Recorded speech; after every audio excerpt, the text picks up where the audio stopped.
Hi everyone, TARDIS Guy 123 here, and today I'm going to be reviewing the first Doctor adventure, Galaxy 4.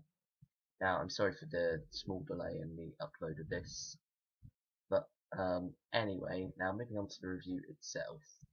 So basically, Galaxy 4 is first Doctor story with Stephen and Vicky, and it's basically set on this world. I don't think it's named actually.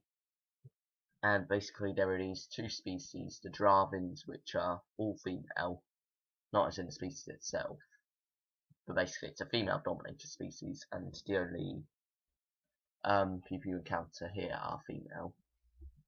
And then you've also got the Rills, which are like these ugly monster-like things.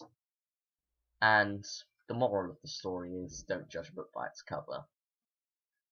And basically it's a morality tale. That's basically all there is to this story. It's the core of this story, I guess. And while you have got some other bits going on, it's mainly that as the core. And they are fighting on this planet, which they are both trapped on, and the planet is about to explode in 2 dawns time, as they say. So that's the basic premise. Now I am reviewing the reconstruction version of this, which is included on the Aztecs DVD as a special feature. So it includes the whole of the episode 3, which was recovered in 2011, along with slightly shortened down version of episodes 1, 2 and 4, all kind of merged together into this movie format in a way, I guess. It's kind of like feature-length format, so it's not the full story I'm reviewing, but it's a lot of it. And we've also got the entire clip from episode 1, which is the longest surviving clip. I think it's like 4 to 5 minutes or something, maybe even 6, I don't know. So yeah, that's quite good. So yeah, now the story itself, I think there are people who love this story, and there are people who say it's utterly boring.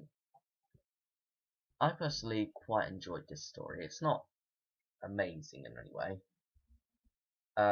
You know, I think you can tell that it was kind of written for Barbara instead of Barbara and Ian rather, instead of Stephen. I think that comes across a bit in the writing, but nevertheless it's not too bad, I think. And you know, the Drahvins are quite good villains. You can like tell, well, Marga's the only real villain. The other Drahvins themselves don't really do that much in it. I mean, they're kind of like they're more neutral than anything. They're just blindly following orders. And yeah, and they're kind of like victims of Marga, really. And then the Rills are, and their chumleys, which are proclaimed to be the cutest robot monster type friend things in Doctor Who. The Rills are quite good, I think the real design, or what you can see of them, is quite cool. And they're kind of like,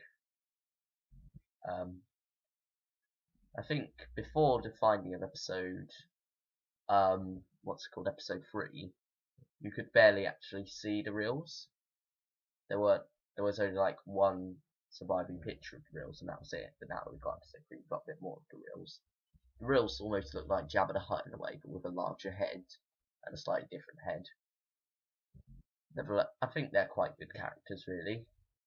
And yeah, I think they serve the purpose of the story being a morality tale. Kind of like don't judge a book by its cover, because the Rills end up being nice ones, and you do kind of like get that message with the Doctor, Stephen and Vicky in part 4, when they finally meet the Rills.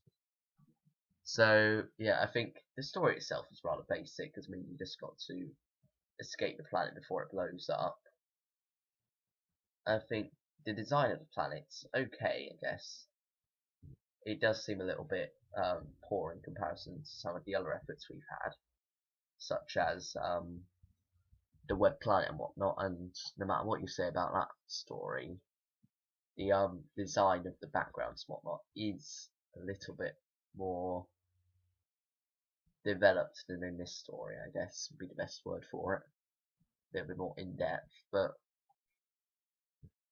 yeah, overall, I think this is an enjoyable story to watch. It's got its flaws, that would admit. It's a bit boring in places, and it doesn't serve much beyond being a morality tale. But overall, I think it is a worthwhile story watching, and it's quite.